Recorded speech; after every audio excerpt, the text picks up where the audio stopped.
how do people become gay from your experience? So let me give you a little backstory here. So my father was also a clinical psychologist, and he started a Catholic psychotherapy clinic. And he had no graduate training in the topic of the development of homosexuality or how sexuality can change. His graduate school didn't tell him a thing about it. And he started this Catholic clinic, and many people began coming to him. Many men were coming to him with unwanted same-sex attractions. And he began with two observations. The first observation is that men who came to the clinic who appeared guarded, ill at ease, and had like a defensive posture toward him, that kept themselves emotionally at arm's length, he discovered that those individuals were more likely to report having same-sex attractions. The other observation he made was that individuals with same-sex attractions were often reporting the same family dynamic, the same story. And so he started to gather this information, and he went himself into the psychological literature and found an entire body of evidence that his graduate school and the mainstream psychological establishment, they were not talking about. And so this is the developmental model that he saw. He treated over 1,000 men with same-sex attractions, and this is the basic model that we see. As kids grow up, they go through different developmental stages. So a 1-year-old and an 8-year-old are going through different things. And developmental stages for children are the same for boys and girls up until approximately 2.5 years of age. At 2.5 years of age, that is the gender identity phase of development. That is the first time that a boy has an additional developmental task that the girl doesn't have, which is to disidentify from the mother and identify with the father. As children are born, the mother is the first identification person. It's the primary caregiver. And so you can go to across the world. You can go to a daycare in upscale Manhattan. You can go to a tribe in Uganda. You're going to see the same things. Children around 2.5 begin to be very interested in gender. And their language is coming online, and they're starting to see there's different types of people. This is the first time the child has realized this. And for the boy, he has this additional developmental task of having to say, well, the person I've been closest connected with is somebody that I'm different from. And there's this other guy who I have not been as close to, but I seem to be more like him. And so at this developmental stage, the boy's task is to disidentify with the mother and identify with the father. And in some homes in which the father can be more distant and critical, the mother more highly anxious, intrusive, sometimes overly involved, if the boy is temperamentally sensitive, if there's a bullying older brother, these factors together can, in some cases, make it more difficult for the boy to make that gender identity shift. And for these particular boys, they will try to reach out to the father and connect with him. But if the father does not reciprocate, if there's a consistent malattunement between the father and the son, the boy experiences a hurt and retreats back to the mother and doesn't make that gender identity shift. And for many of my clients, I'll speak for myself, I've treated 500 men in my practice, they will routinely recall this particular pattern of early family dynamics. And these guys will say, as I got older, girls were my closest friends. I knew girls like the back of my hand, but males were mysterious, males were intriguing, they were exciting, they felt dangerous, but they felt foreign. And I didn't know how to connect with other guys. And many of these male peers of mine are roughhousing. There's this kind of rough and tumble play. And my clients often felt like they couldn't engage with that. They felt like it was sometimes scary and intimidating. And so what happened for my clients is that they reported childhoods in which they felt lacking male attention and male affection and male approval. The emotional needs that their other male peers were getting met.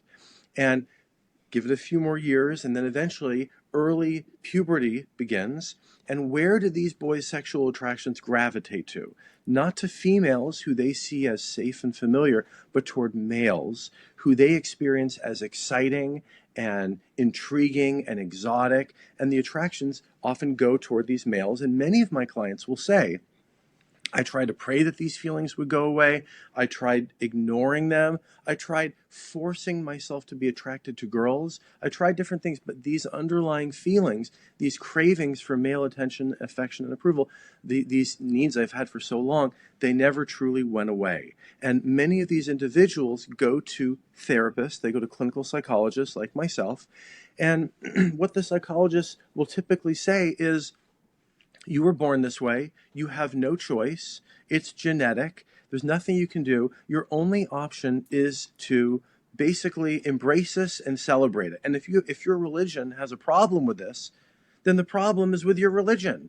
And you need to leave your religious community, change your theological beliefs, and join a different community in order to finally be happy. And these individuals are very dissatisfied with that answer, and they come to me, and they're not told that there's any alternative. They're not being exposed to other information in the psychological literature. And as clinical psychologists, we are doing a great disservice to these individuals. There's a lot of information that they are simply not being told. That's really interesting because essentially, whereas I mean, I grew up in a generation that had been told from, from everywhere, school, culture, the state, that sexuality is something that you're born with, is inherent. And what I'm hearing from you is that so much of our sexual orientation is influenced by our attachment development whilst we're young. And Yes, I think absolutely. I can really resonate with some of the observations you've made, not from first-hand experience, but I mean, I've got two young kids, three. One is 6, one's 3, and the other's a newborn. And now that, my 3-year-old, my six-year-old, what I'm noticing is that they're starting to realize that they have differences in their body parts, similar and different to mum and dad.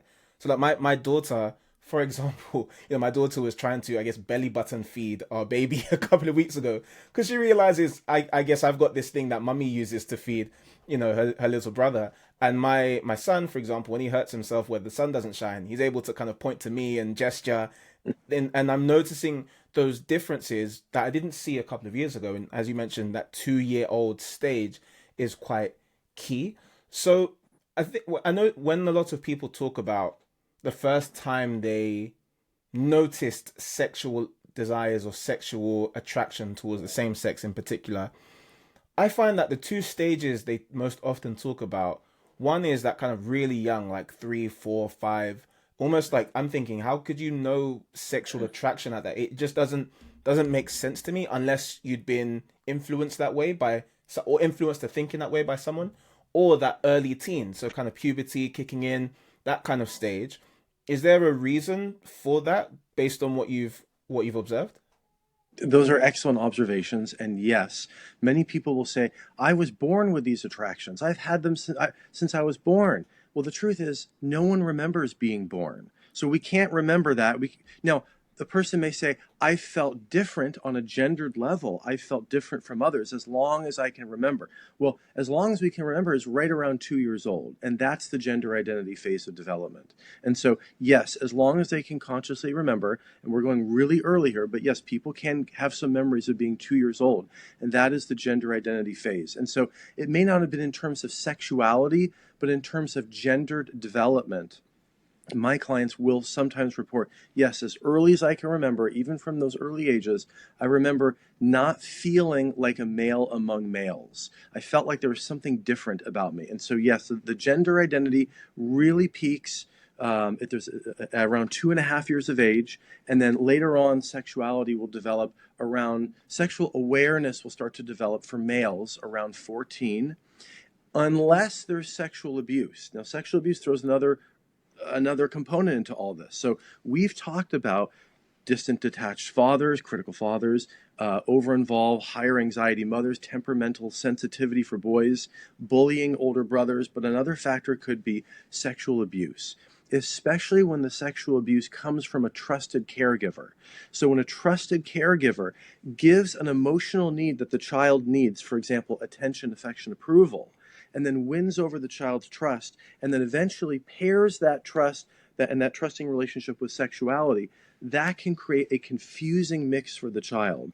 guilt and shame, but then there's attraction, and the sexuality was paired with that emotional nutrient that I felt deficit in, and that was the fifth component. And all of these can play factors. Now, of course, we are not using a cookie cutter model here, so we're not saying that all of these factors work exactly for each person, but from reviewing the psychological literature and reviewing the 500 patients I've treated, this is overwhelmingly the model that we see. And I want to go a little deeper into this, if you don't mind, Emmanuel. Please. But there's been a debate for a while, because we know from the psychological literature that men who have same-sex attractions, men who are gay identified, are much more likely to describe having distant critical relationships with their fathers. The father is distant, he's disapproving of me. We know that clearly. But LGBT affirming researchers have given an explanation for this. And the explanation that they have offered is, they say, the boy is gay, he's born gay, he's ontologically gay. It's who he is and it's who he'll always be. And anything else is just suppressing who he really is. He's born gay, and the reason why we see these dynamics between gay identified men and their fathers is that the father was consciously or unconsciously picking up on the boy's effeminacy. And that was activating the internalized homophobia of the father, and the father was withdrawing from the boy and being critical toward the boy. And that has been a theory that's been going on. We've been hearing this over and over for 30, 40 years. So there was a clinical psychologist who decided to put this theory to the test. Her name is Sherry Golden. I have her paper here if anyone's interested. This paper is the relationship between father involvement and father role confidence for fathers of gay sons. So this is what Golden, I'm going to summarize this very quickly. So Golden measured 70 fathers of gay identified men with 3 well-established psychological measures. And this is what she found. She found that these fathers of gay identified men were shown to exhibit indirect, non-nurturing, and low engagement types of father involvement activities with their gay sons, as opposed to direct, nurturing, and high engagement activities with their sons. And then she said, okay, well that confirms what we've seen, where there's this distance between the father and the son. But could we go back and could we go even further and test whether, like, which came first? Was it the father's parenting style, or is there something about the son? And the test was done, and what she did was she did something very creative. She looked at the fathers of gay sons and looked at their relationships with their own fathers, because how a man fathers is greatly predicted by how that man was fathered by his own father. So she had those men report their relationships, their memories of their relationships with their own fathers. So the fathers of gay sons, I know it's a little complicated, but stick with me here. She found that those fathers reported lower levels of engagement with their own fathers in their childhood. So in other words, the results indicated that the father's past involvement with their own fathers was indeed a predictor of how those men fathered their gay identified sons. So this indicates that parenting patterns seen in the fathers of gay identified sons were the patterns that those fathers experienced in their own childhoods. And it's not simply correlation. This indicates causation. Now, that those early attachment patterns played a role in the development of their sons' same-sex attractions. And was there a correlation between how many of their fathers identified as gay and how many of their sons identified as gay? That's a great question. I don't think Golden assessed for that in her study. Okay. So this is, I can see that, how you're fathered impacts how you will father your children. And I can also see how, as the worldview around you changes, the way that attachment need manifests will be different. So, and I mean, you talked about how many clinical psychologists will start from the premise that same-sex attraction is innate, genetic, and is good. And so because of that, their interpretation of how it forms is likely to see things that oppose that as bad. And I mean, you've used some theological language, even in your description. You talked about ontology, for example. And I think that's really important, because our theology, what we believe about God and what we believe about man, will determine the way we interpret these things. I mean, when I was talking to a friend who was really excited about us having this conversation. So he had loads of questions, some of which I've just peppered into our conversation. And one of the things that I was reflecting on is that when I read the Bible always talks about practicing homosexuality, not the identity of being homosexual.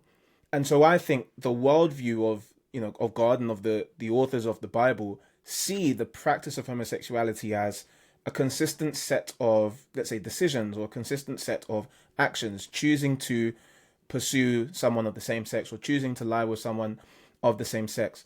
Even if we have desires or temptations that maybe fall in that line compared to others, it's often seen as a practice or a choice or a decision that's made, which is why I think the Bible speaks about it in the way that it does. But then it sounds as though the world of clinical psychology, I mean, it sounds like you're pretty much a needle in the haystack in terms of those who don't start from the premise that same-sex attraction is good and anything that opposes it is bad. What I'm hearing from you is you start from the premise that these are people who have attachment experiences. Let's unpack those. And we seem to see that a lot of the people who have had these fatherhood experiences when they were young tend to have these experiences in their sexual relationships when they're older. That's exactly right. So theology affects our ontological views about ourselves, and our ontological views about ourselves are our view of who am I, what is my core nature. That will affect our behaviors in every single area of our lives, including sexuality. That's just one. But absolutely, our theology affects our ontology affects everything. What is my identity? And so this topic isn't just a topic about psychology. This topic is really a topic about worldview. And so there is certainly a reason why I believe alternative viewpoints about sexuality are not being presented by the psychological establishment. They have a certain format that they're presenting to the public, and they're tied to that information because they've made certain worldview or ontological assumptions that they've bought into. Let's say you've got a family of five and they've got five boys. Let's keep it simple. Five boys. And four of the boys are straight. One of the boys is gay. And from the outside, it looks like they've had the same dad who relates to the kids the same way, but one of them comes out differently. Because then I guess would that challenge the idea that our fatherhood attachments from young have a significant role in our sexual orientation? It's a very good point, and I think it points to the nuance in all of this. So both of us are fathers. We know that how we father at a certain point in our life is going to be different at a different point in our life. What we're going through, our work challenges or a crisis or just growing up and maturing. So we're different over different periods of our lives, and so we are going to father differently. That's one component. Another component is the sexual abuse component. So there are some cases where there's a sexual abuse issue with one child from somebody, but that didn't happen with the other children. The relationship with the mother can be different, and also there's the genetic component of temperamental sensitivity. And so you can have three children, for example, from the same mother and same father, but they have different temperaments. And people who have multiple children often know this. They'll say within a day or two, I can tell this kid has a different temperament.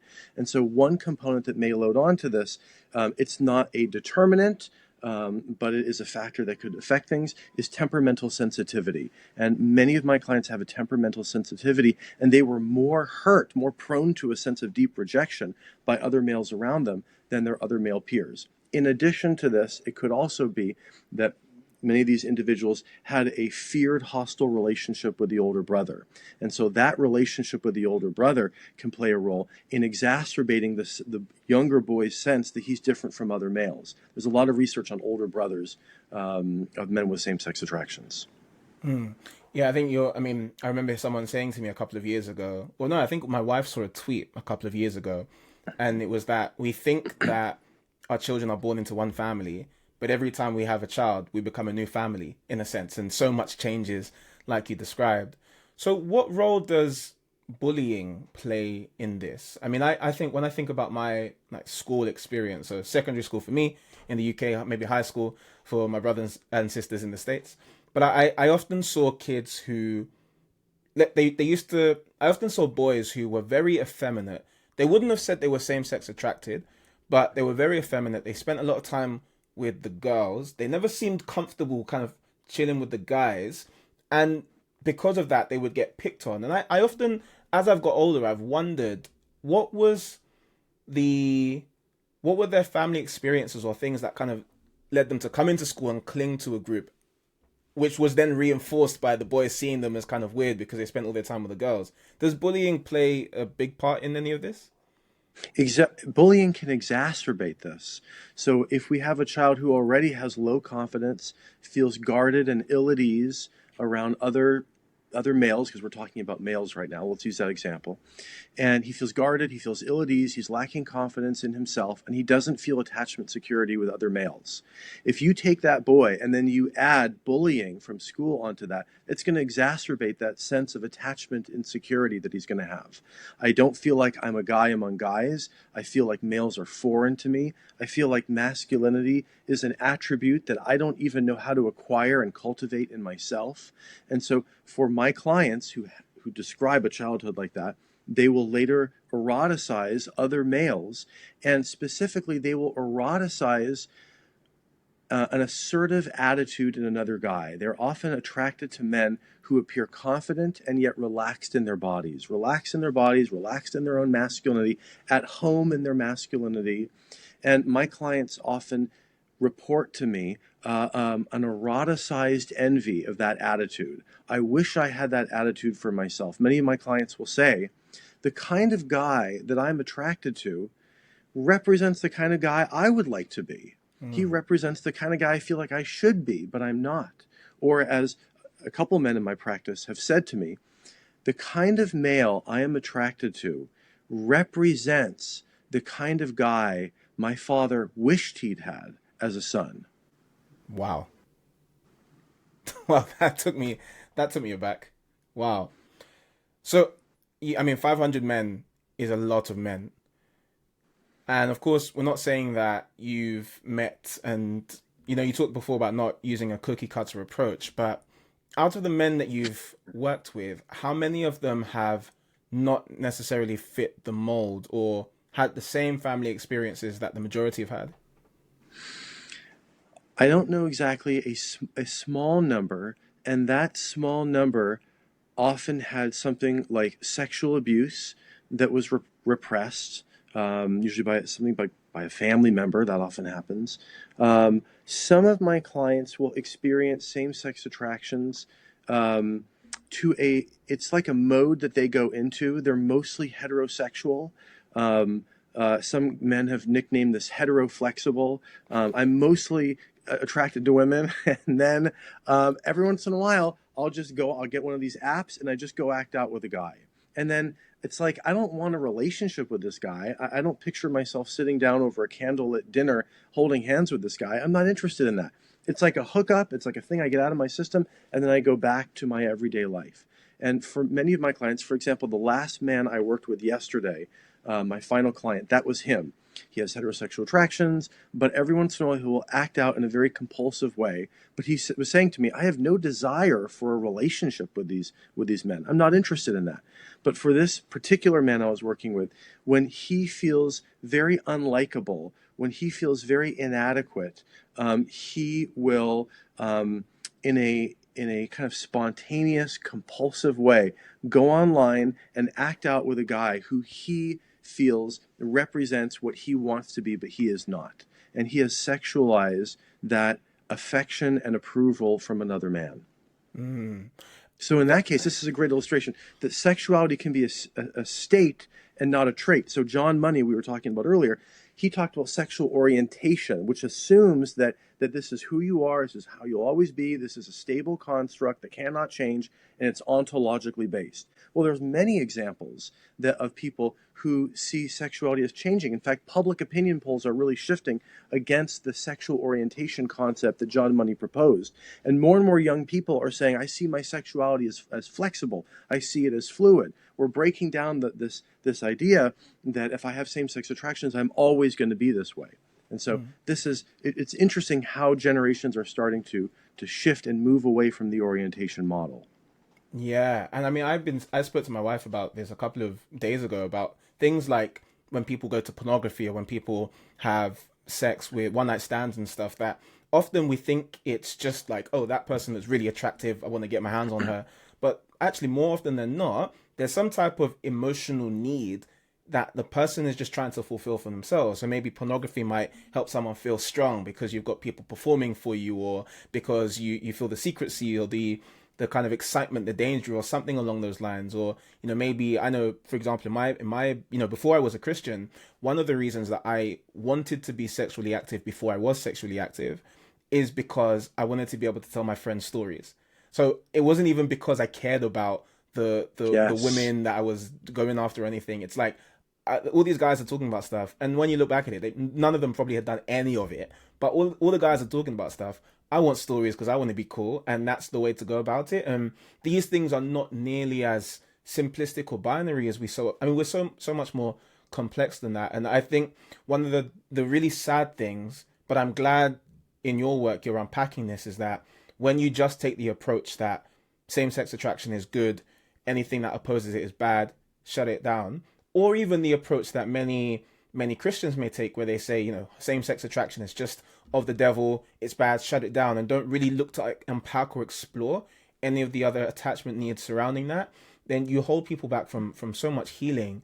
And on the topic of healing, how many people have you seen come to your clinic, or how many clients have you worked with who didn't have, and here I'm being quite specific in my wording, people who would have said, I could not even imagine being attracted to a woman.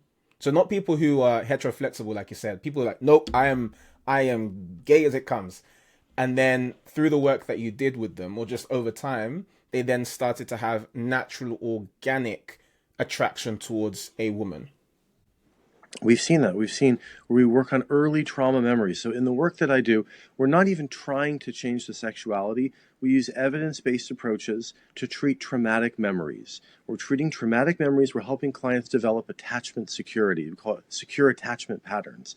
And the sexuality shifts are often a byproduct of that.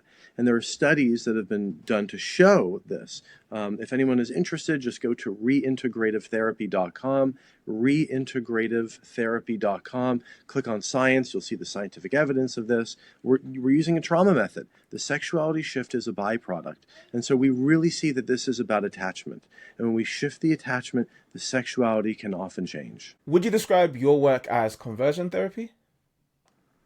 So reintegrative therapy has several important distinctions from conversion therapy. The term conversion therapy is broad and vague, and it refers to any kind of attempts to change a person's sexuality.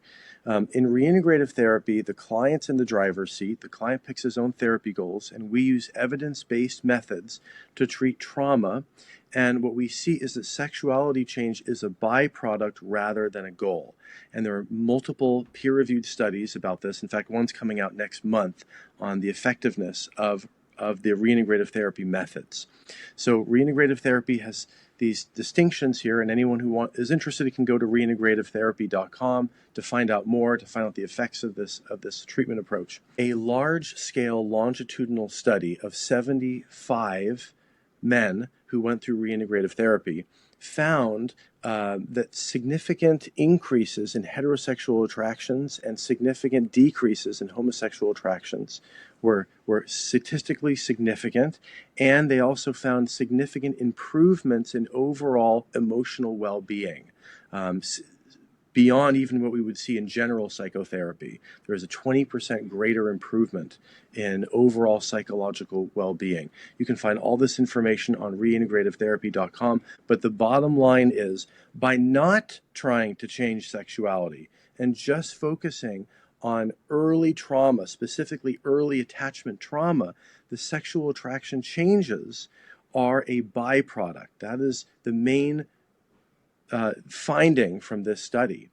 That point about well-being is a really interesting one, because a lot of people talk about how the idea of trying to change someone's sexuality is a very abusive and traumatic thing, and they talk about it being essentially just reinforcing suppressed homophobia, or like a really excruciating experience. But what you're saying is that from this study shows people who went through the reintegrative therapy as a byproduct, experienced a change in their sexual attraction, but they also felt better. So it wasn't like this horrible thing that people, as usually on the political left, will tell you it is. It was actually much more of a freeing experience for them. The independent researchers found exactly what you're describing. They found that overall psychological well-being improved, which was the opposite of what many LGBT affirming researchers would have us believe.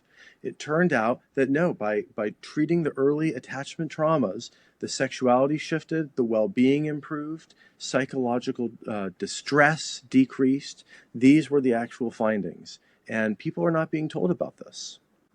Yeah, it's like it's I mean, this is what you're describing is trauma therapy that's meant to be therapeutic, but we're not talking about, like 5 days of fasting for deliverance or, electrotherapy or electrocution and all that kind of evil stuff. This is actually really dealing with some of the traumatic wounds that people have experienced. So yeah, that makes loads of sense. Feel free to show the next piece of evidence as well. So this is an explanation of the steps of the reintegrative protocol that the research study of the 75 men, this is the method that was used. So the first step is we ask the client to think about something that generated a reaction in him. And by the way, these steps are identical if the person has same-sex attractions, unwanted same-sex attractions, or unwanted heterosexual attractions. For example, compulsive pornography use, that's heterosexual. It doesn't matter. It's all the same steps. We ask the client to think about the peak moment that activated some strong reaction in him, and to slow down and to identify the feelings he associates with that reaction. And once he's really connected to that feeling, the therapist will eventually ask him, okay, go outside yourself and imagine looking in your own eyes. Look in your own eyes in the moment of that reaction. And a careful, attuned therapist who can go at a steady pace can often help the client to look in his own eyes and non-judgmentally and non-directively just say, just keep looking in your own eyes in that moment when you had that reaction. What do you see? What do you see? And with time, the client will often see some emotions. There are usually 3 layers to this. A trance state, like, oh, I was shocked or I was enthralled. But then if the client keeps looking and looking and looking, he'll often see behind that, I see a craving in my own eyes, or a longing, or a needing, some kind of yearning. And the therapist, an attuned patient therapist can say, okay, good, keep looking non-judgmentally. We're not here to direct you toward one feeling or another. Keep looking, keep looking. And often with patients, the client will see an underlying emotional need, an unmet need, a deficit. I feel lonely, I feel empty, I feel afraid. And the therapist will say, okay, good, keep looking. I'm here with you, keep looking. When have you felt this way before? What other times? And that will usually help the client associate back to other experiences in his history.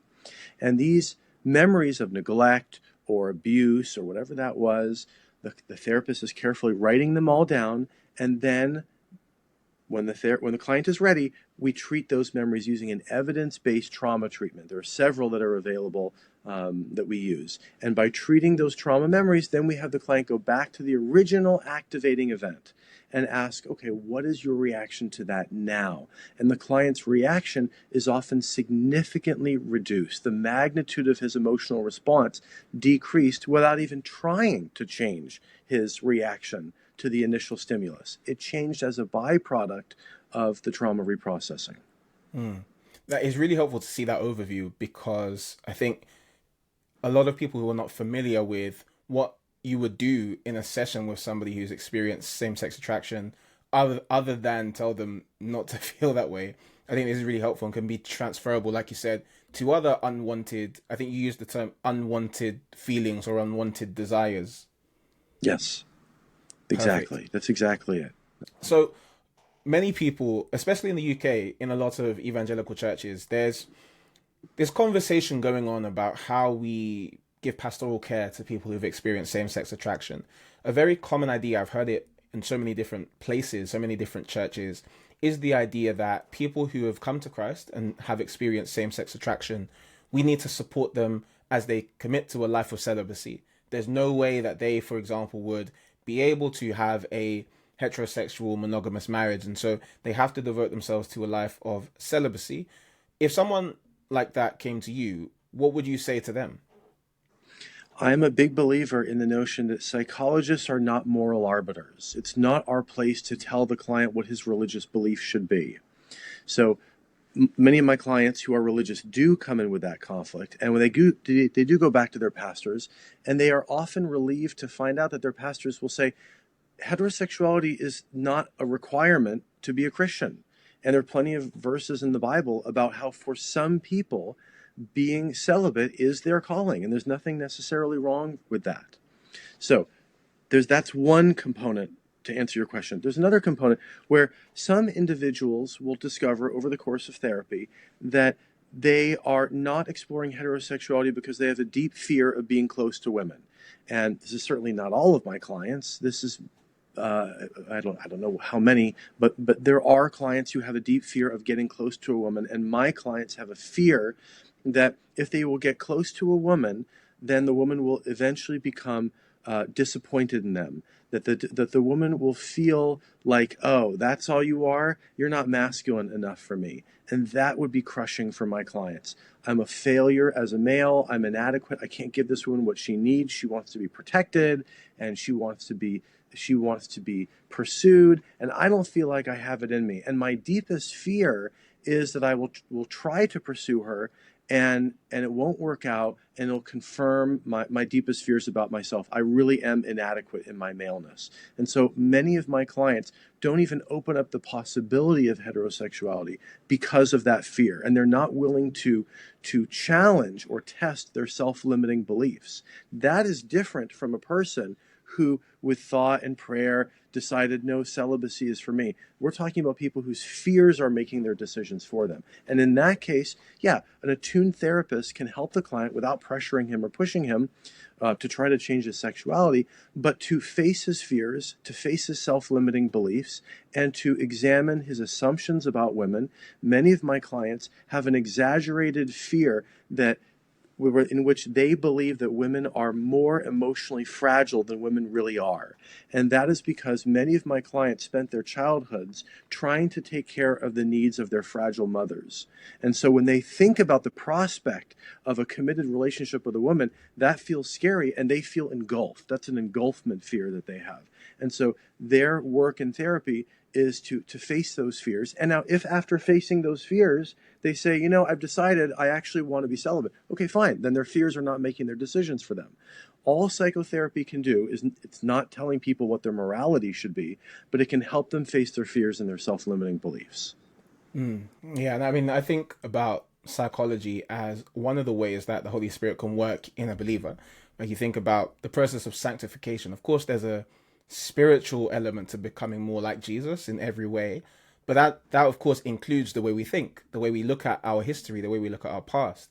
Being able to look at events that happened in our past with a lens of forgiveness, being able to look at the responsible adults or those who should have been responsible and weren't in our lives, and see that if our fathers did not relate to us the way that they should have, we have a heavenly Father, and that's so radically transforming in the way we view ourselves, the way we view other people, the way we view dealing with rejection and some of these things that you mentioned. So I completely see where you're coming from in terms of the distinction between those who feel a calling to celibacy, to serve the Lord, but those who feel a fear of pursuing marriage, or fear of people who have very strong sexual desires, and maybe the best thing for them would be to even we're talking about Christians who are convinced the scriptures are true and want to have a joyful marriage but feel crippling fear holding them back. There is hope for them, and I think that's a really important message, and why I put out the videos I do and have the conversations that I do. So with all of this, I know that you and your dad have got into quite a lot of trouble over the years. Obviously, when your dad was carrying forward this work, what were some of the reasons you got yourself into some trouble? I think my motivation in entering this work is seeing clients who are not being told information that goes against what the psychological establishment would have them believe about themselves. I see clients with traditional values often Judeo-Christian values, being told that they simply cannot live in accordance with their values, that their religious beliefs are a cause of harm to them, and they need to abandon their beliefs and they have no other options. And they're being told this by clinical psychologists, by so-called experts. And in our culture, I think this may be true in the UK, it's certainly true here in California where I am, therapists have, in a sense, become the secular priesthood, where Oh people yes. look to therapists for morality. They look to therapists for philosophical guidance, when therapists have no authority to do any such things. And so many of the people who are now my clients, they were very hurt and disappointed by their therapists, and they were not told another point of view. And so I feel I feel frustration and I feel an anger on their behalf, and I think that is something that motivates me. I deeply, deeply to my core, I believe that everyone should be free to find therapy and support to help them achieve their goals and desires. And no, therapists shouldn't guarantee an outcome for any client, but they should help the client in pursuit of his own goals. And that's something that the people should have, including people of faith, including people of traditional religious values. They are being underserved. They're not being told the truth, and they need to hear the truth that there are other possibilities for them. That's a brilliant motivation, and I see that. I mean, I think about what's happening in the UK, exactly the same as what you described, but almost like on steroids. It's only the Lord's providence that the conversation about banning conversion therapy has been paused, because the description of conversion therapy in the UK was so broad. Like, it could have been anything, including, somebody coming to you and saying, "Hey, could you pray for me about these same-sex attractions I've experienced?" You say a prayer in your head, and then they go and report you to the police, and then that's you being charged for gay conversion therapy or something along those lines. And if somebody is convinced that, especially, people who are convinced that, forget being whether I'm gay, straight, whatever, I know that I'm dead in my sins, and that the only way I can be forgiven and cleansed and changed and saved is by the grace of Jesus. I want to follow him. And if they're convinced that one of the ways that they follow Jesus, now that they've been born again, they've come to him, one of the ways they follow him is by pursuing heterosexual monogamous marriage for the glory of God, they should be free to seek the support they need to do what they're trying to achieve. But so often what happens, especially in the kind of mental health and therapy world in the UK, is that many people become the gatekeepers to what kind of change is permissible or not. So if you're trying to pursue same-sex attractions, then that's fine, that's great. If you have same-sex attraction and you're trying to pursue heterosexual attraction, then that's suppressed homophobia, and it's not good, and it's other people's fault for making you feel that way. And the freedom to pursue the path they want to do is stripped from them. And I want to make sure that people have the freedom and the biblical foundation to be the people that Christ has called us to be. That is so important. And Emmanuel, you're hitting the bullseye, that this is a hypocrisy issue. These conversion therapy bans are actually they're founded on hypocrisy. The hypocrisy is that if a sexually confused person comes to a therapist, that sexually confused person can be affirmed in the directions of L, G, B, T, Q. We're adding more and more letters. But if the same person wants to explore traditional heterosexual monogamy, then we're told that's deeply harmful. This is hate speech. This has to be illegal. This is completely absurd. This is complete hypocrisy. The hypocrisy, the deep hypocrisy of the self-appointed leaders of the radical, woke, radical gender theory movements. Their hypocrisy is that they welcome people into the LGBT community, but then later, if some of those people want to exit that community, they're told they can't leave. By government fiat, the government is going to close the doors and prevent conversations of adults who wish to leave LGBT and explore heterosexuality. This is deeply hypocritical. These bans have to be, these bans are harming client autonomy. And we have to go on the offense about this and talk about how this is government interference with private conversations, and that is antithetical to the foundation of good psychotherapy. 100%. And I know you've been on the front lines of this battle for a long time. I know a couple of years ago, you did quite a lot of work to prevent some of these bills being passed in California. And I know you also had a conversation with Michael Knowles about this, and your interview with him is one of the reasons that the I think Harry's Razors dropped them as a sponsor. They then launched Jeremy's Razors, and they make a killing. So I hope they've given you your royalties. I'm still waiting for that first check, but Yeah, I'm sure it'll come soon. yeah. So That's what right. happened with that? Yeah. Yeah, this is a dangerous topic. This is a threatening topic because we're exposing that a radical leftist, radical gender theory worldview is actually a house of cards. We're showing that it's not a solid foundation, and that is very threatening to some individuals who are now having to contend with an intellectual point of view that they don't know how to contend with. They can't argue with it intellectually, so their only response is to ban that speech. And that's what they're trying to do. They're trying to ban speech that they cannot argue with intellectually. Because we're saying the radical gender far left agenda is hypocritical. You're saying that people's sexuality is fluid and can change, and we should celebrate fluidity, but we're also trying to ban that same fluidity. If in some cases it moves toward heterosexuality, we're showing how completely inane this radical philosophy is, and they have backed themselves into a corner. Yeah, definitely. And I think that's a really important point, that when you cannot argue, when you can't win the argument, you have to shut down the argument.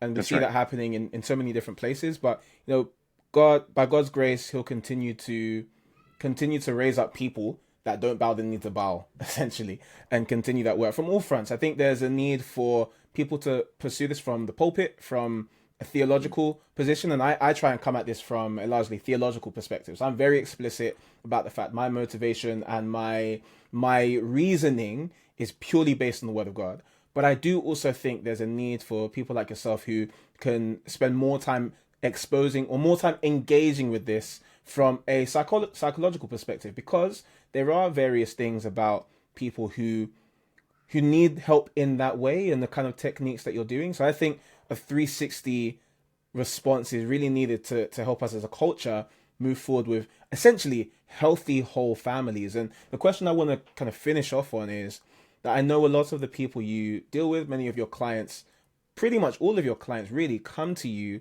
where and in their journey with you discover some very deep emotional wounds from their childhood, most often caused by mothers and fathers, how their parents interacted with them. So, what would you say from your experience is, or are some really important best practices for fathers in particular? And I'm thinking of this personally, but also maybe mothers, to make sure that we're raising our children in a wholesome and healthy way. It's an excellent question. I'm going to give you an oversimplified answer for this, but children need an attuned parent who can really be there for them, who could be sensitive to them. When the child shuts down and becomes quiet, the child needs the parent to pursue the child. Hey, what's going on? What happened? What's going on over here? You look upset at me. Come over here. And to break through the kid's defensive detachment. That's what my clients didn't have. There are two very common, in fact, the two most common complaints my clients have about their relationships with their fathers.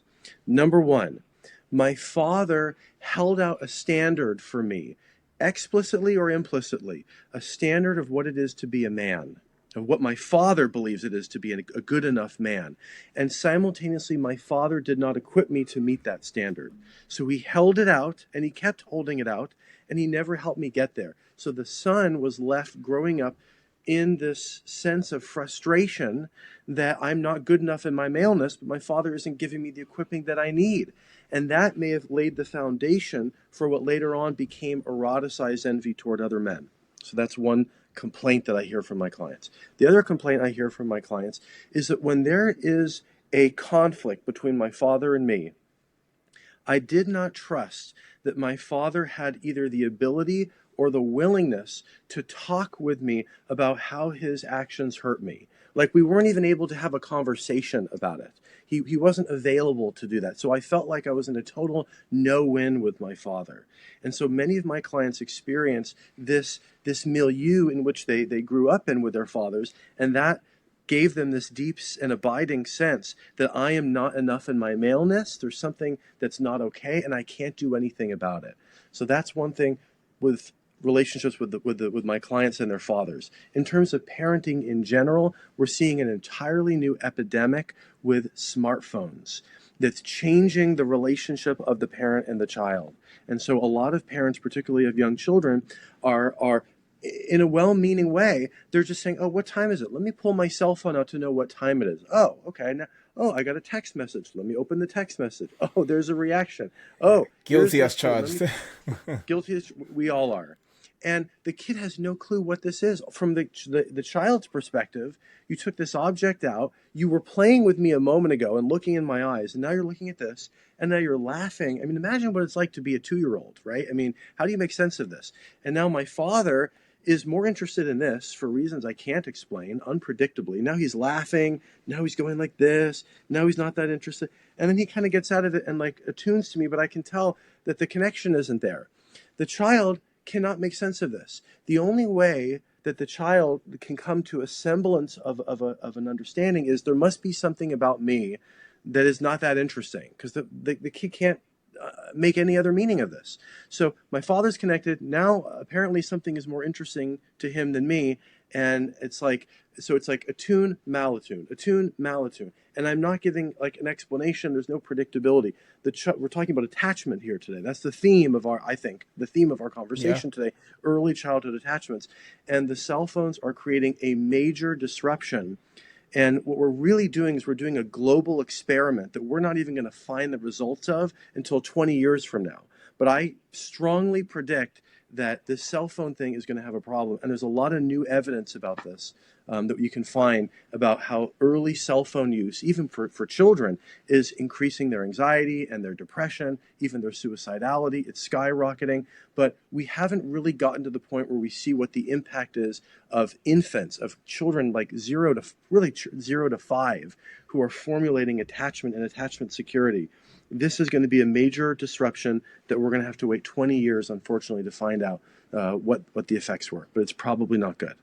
Yeah, it sounds scary. And I mean, when you add to that the fact that so many parents spend so much time working, kids are in school all day with other kids learning God knows what, especially if they're in state schools or state-run schools, they've got the teacher activists that they're dealing with as well. And so there's so many different attacks coming towards the family. And as I have more of these conversations, what I am seeing much more clearly is that ultimately what a father needs to be for their children, in particular for their boys, is a strong father that the child can feel protected by and look to.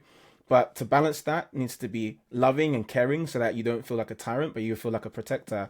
And also to be present and to know your child intimately so that they feel valued and loved. And those three things are essentially how we describe God the Father. That he is, all powerful, that he is all loving, and that he is omnipresent. He knows everything, he sees everything. And so for us to be good fathers, we need to be like God the Father. And that makes total sense when you think that the way that he designed us to learn and grow was to be through a man that would join fast to a woman and they would become one flesh. They would produce a child and bring them up in the fear of the Lord. So these conversations are always really convicting me and encouraging me to look to God, to be the father that I need to be for my children. And I can see so many different areas that will bless them, and it's so important. But Dr. Joseph, I really appreciate your time. I've learned so much in this conversation, and I hope you've enjoyed it nearly as much as I have. Thank you. Oh, I have. Thank you, Emmanuel. It's been an honor for me to be a guest on your show. Thank you.